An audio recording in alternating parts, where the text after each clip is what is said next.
Bismillahirrahmanirrahim. Assalamualaikum warahmatullahi wabarakatuh. Saya Enida Inang Bezura dari kelas A semester 2 ingin menyampaikan tentang sistem komplement dan sitokin. Nah, langsung saja.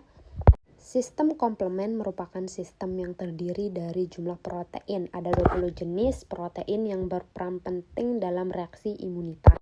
Merupakan salah satu sistem imun yang berfungsi dalam inflamasi, opsonilasi, dan kerusakan lisis membran patogen. Dan merupakan bagian dari sistem imun hormonal yang belum aktif dan dapat diaktifkan oleh berbagai patogen. Terdapat 9 komplement dasar komplement yaitu C1 sampai C9 yang bila diaktifkan akan dipecah menjadi bagian parmen yang besar dan kecil. Selanjutnya aktivitas komplement. Sistem komplement diaktifkan melalui 3 jalur yaitu aktivitas komplement melalui jalur klasik, aktivitas komplement melalui jalur alternatif, dan aktivitas komplement melalui jalur lektin. Aktivitas komplement melalui jalur klasik merupakan komplement sistem imun didapat. Aktivitas komplement melalui jalur alternatif dan lektin merupakan komplement sistem imun alamiah. Aktivitas jalur klasik membutuhkan kompleks antigen dan antibodi. C1 yang dicetuskan oleh kompleks antigen, antibodi diberikan dengan pigmen Fc, IgM, dan IgE.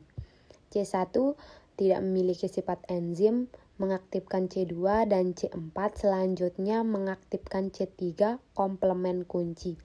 IgM, IgE1, IgE2, IgE3 membentuk kompleks imun dengan antigen, mengaktifasi komplement. Aktivitas jalur alternatif. Aktivitas jalur alternatif dimulai dengan aktivitas spontan C3 yang terjadi pada permukaan sel. Jalur alternatif terjadi tanpa melalui 3 reaksi pertama yang terjadi pada jalur klasik. C1, C2, dan C4. Selanjutnya jalur lektin. Manosa binding let MBL adalah lektin yang dapat diikat oleh manosa mikroba. Manosa binding lektin MBL berikan dengan gula manosa pada permukaan mikroba tertentu dan segera mengaktifkan C3.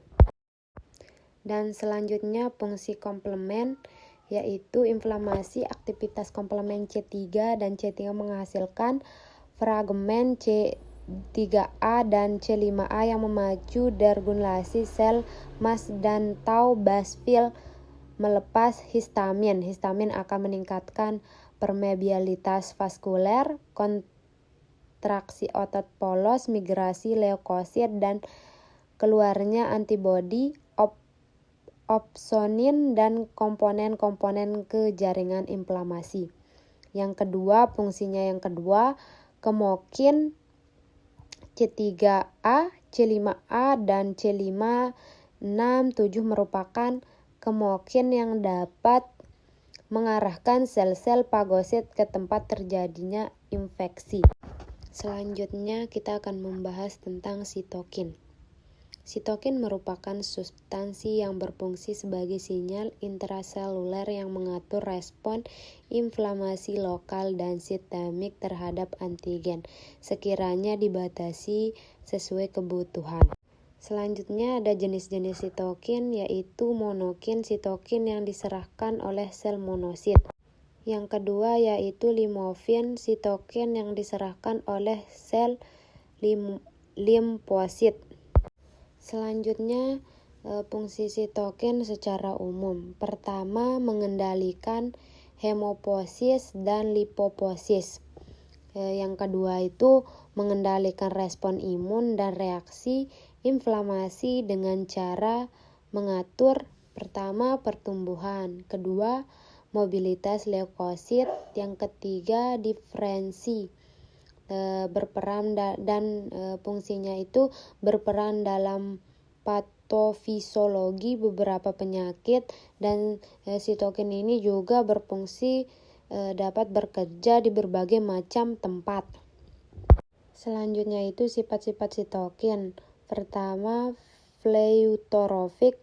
Suatu jenis sitokin dapat diproduksi oleh beberapa jenis sel, dapat bekerja pada beberapa sel target dan menghasilkan respon yang berbeda-beda. Sifat yang kedua yaitu redundasi.